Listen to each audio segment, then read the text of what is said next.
अभी भाई कौन चली धान कटा चली कौ दिन ठार स्टार्ट कलनी बुधवार कतु स्टार्ट कलनी केते कौन काटिलनी जमी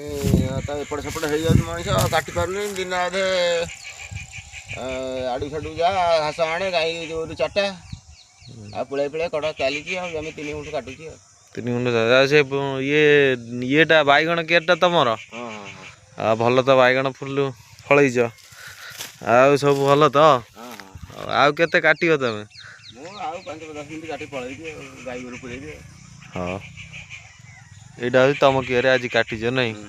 हाँ।